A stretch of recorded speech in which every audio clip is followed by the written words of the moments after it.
So, good morning, everyone. My name is Daniela Boccassini, and I am in Vancouver or near Vancouver. I've been teaching Italian and Dante for more than a quarter century at the University of British Columbia.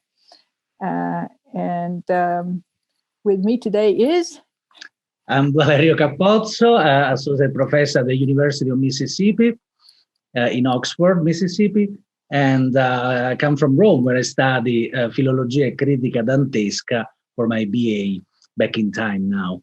And today we are introducing Purgatorio 22, so Purgatorio 22nd, a very particular canto, a sort of pause in the development of the narrative. And now Dante, Virgilio, and Statius, they are talking and thinking about poetry. So it's a kind of break from the stream of the climbing the Purgatory Mountain to try to understand better what poetry is and why Statius was inspired by Virgilio. Ma, Daniela, the question is, was Statius inspired by Virgilio? Well, this is indeed one of this is what Statius, of course, declares. This is what he states. One of the fascinating things is to see that the more you read these two cantos, the more you gather questions rather than answers, and so it seems to me that. Maybe one of the key elements here is what, in fact, Dante says at the beginning of Purgatorio 22. In fact, Statius says true causes can be concealed, and when they are, we face deceptive reasoning and things provoke perplexity in us. So there is no question, I think, that Dante really wanted to provoke perplexity in us and ask us to ponder what is going on here. And it's going on something that is anticipating the next cantos. So from Purgatory 22 to the enter of heaven, so earthly paradise, where we'll see Forese Donati, for example. We'll see Bonagiorta Orbiciani, Arnau Daniel, Guinizelli. So from now on, in the last few cantos, so the 7 cantos of the Purgatory, the mountain of the Purgatory before earthly paradise, looks like Dante is underlining the function of poetry and the tradition of poetry from Provençal to Sicilian to Tuscany, for example. And so probably is trying now here to conject things together between the classical poetry and the Christian one. And here is the edge that I think we should think about. Is really pagan what Virgil did or Statius did, or what is the Christianity of poetry in the sense? Christianity is adding something to that or not? Which is the real value here? I'm trying to be confused because I think it is utterly confusing because the one who we meet here is Statius, who is a pagan poet. And Dante is the one who invents a covert conversion of Statius to Christianity. So obviously there was no indication of any of that in Statius' poetry, and none of the readers at the time could have ever surmised anything like this. So I imagine that the first readers would say, "What? Statius Christian? This is unthinkable." And then if we look at the way in which Statius talks about his conversion, that too is strange, because essentially Statius is saying that he converted, but he never became an overt Christian. Yes. And the reason why he converted was because what the Christians, and we're talking really the very first ones. Statius lived in the 1st century. He says these first Christians' way of behaving was in harmony with what Statius deemed to be the highest teachings, meaning Virgil's teachings. So rather than coming into an understanding of Virgil's teachings as resonating with Christianity, we in fact have the opposite. We have Christianity resonating with pagan, classical Virgilian teachings. So it's a kind of paradoxical perspective, which is, I think, stressed further by the fact that the second part of the canto is really devoted, as you were saying, to poets. So Statius, once he has explained how he became Christian, doesn't really seem to be that interested in delving further into the matter of Christianity. He really cares about the other classical poets, and that's what he wants to talk about. So he's wondering about their friends, I will say, because the word amico, when Virgilian Statius start talking, is the word that is repeated. It's like really a dialogue out of the Divine Comedy in a way. Looks really like behind the scenes. Like, okay, let's stop the Divine Comedy, let's talk a little bit about other. And let's talk about faith. And I think that's the point. Faith, in this case, is not necessarily a religion one, but a poetic one. So faith in the sense, the unveil, the mysterious things of nature. In fact, Statius, we can find him in between the lines of Dante, for example, in Purgatorio 9, when Dante wakes from the dream of the eagle, while St. Lucy is bringing him in sleep in front of the first door of the Purgatory. And when Dante wakes up, says, non altrimenti Achille si riscosse, right? So telling how Teti, the mother, that will be quoted in this Canto 22nd, she will bring him sleeping, unveiling as a woman, to save him from the war or his destiny. And actually here Dante is quoting Achilleide, while in our canto today he's quoting the Tebaide. So Statius is already in between the lines, going ahead and admitting so Dante into the Purgatory in a way. And so here I think it's crucial to start talking about what the function of poetry, according to at least Virgil and Statius themselves. And I think that's the point of this canto, that may we say that is in between limbo, because it's so constantly quoted, the limbo where Virgil is, and earthly paradise, where they are all together going, in which they will meet Mattel, that then, smiling as they are doing here, will think about Parnaso, as they are doing here as well. So what do you think is a structural canto that, which is its function here? Yeah, and again, even if we think in terms of poetry, questions multiply, because Statius twice presents his understanding of Virgil, of Virgil's poetry, in terms that are obviously a misreading of Virgil. So, and this misreading turns into a kind of felix culpa. So he ends up being a Christian because he twice misunderstood Virgil. So this brings me to wonder whether, again, all of this structure that Dante is building is one where the focus may be apparently Statius, but in fact Virgil. So again, the paradox is of Virgil still being the guide, because Virgil remains the guide even after Statius joins them. He will remain the guide. in this journey leading, as you were saying, to earthly paradise, with his poetry being an inspiring kind of poetry.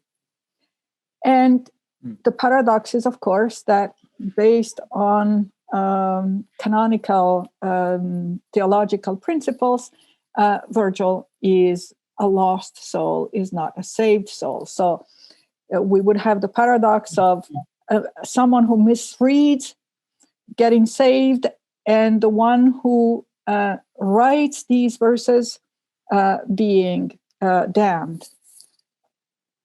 So personally, since the very beginning, what really caught me in this episode of this encounter is once again this thoroughly paradoxical image that Statius uses when he talks about Virgil, when he says, so Virgil asks him, what sun or what candles drew you from darkness so that in their wake you sent your sails behind the fishermen? So meaning Jesus. And Statius responds by saying, you, Virgil, did as he who goes by night and carries the lamp behind him. He is of no help to his own self, but teaches those who follow. And this teaching is, of course, a teaching that is to be understood as being salvational teaching. So the paradox of this reasoning is, how can someone who went astray lead on the right path those who follow? Okay, so a savior that is not saved. Someone that is spreading light behind, but facing the darkness. Looks like what you are saying, you know what I mean? So Virgil is in this pivotal position in which is in a risk, actually, because he cannot see in front of him as an author. So someone that want to add part of the correct path of life and culture, and behind spreading the light so people can see. But another thing of this canto is really intriguing to me, and I think for you as well, the fact that as a narrative structure, and so the structure of morality of the Purgatorio in this case, or the Divine Comedy itself, I see greed and prodigality here. They are not really well defined, in the sense that usually we don't have both scenes together. You know, we usually have one and then the example of redemption from that. So it looks like there is a break, as we said, behind the scenes of a path, but at the same time, two different scenes are included. But we don't see any other example. Dante is not concentrated on that, as usually he is, and he will be. So what's going on once again? So poetry, I mean, he's not talking about Divine Comedy, but just poetry that formed the Divine Comedy. You see what I mean? He's talking about something that the inner reality of poetry, or is following the Divine Comedy, and so the moral structure. What do you think about that? Yeah, he is deconstructing somehow a number of things that we have learned to take for granted. Prodigality and avarice, Statius explains, go together. Do they? In fact, this is the only example, as far as I know, of two extremes being reformed together. Okay. And somehow prodigality essentially means giving away all of your wealth to the point of becoming poor. And this was one of the principles of Christianity. I mean, Saint Francis will be exalted in paradise precisely based on this point. So, yeah, it's a very complex but destructuring. can we relate that to poetry? So what's poetry is? I'm not looking for a definition. I'm not giving one. But you study a lot. You experience a lot about life. So it's like greed. You want to absorb as much as you can in order to be able, with technique and study, etc., to express yourself. So to give back. So it looks like, what I mean, the avarice and prodigality probably could be the two direction of poetry, so absorbing and giving. So that's probably the echo that we have around. So if we read this canto, and I think we should, and as we are doing now, through the lens of poetry, once again, as the way to unveil the secret of reality, let's say, and consolation between human beings, doesn't matter now where they come from, when they were born, and which kind of religion or faith they were living in. So it looks like to me that Dante is crossing the borders as usual, showing us that things are not black and white necessarily, sure are not necessarily gray, are distincted, but they need to go together in order to be understood, like secret and reality, veil and unveiling. In this case, so pagan and Christianity, in this case, understanding and misunderstanding, as you were saying. I think that's very clever about Virgil's text. So much so that at the end, Dante says they were leading and talking to each other, and I walked alone behind them, listening to their colloquy, which taught me much concerning poetry.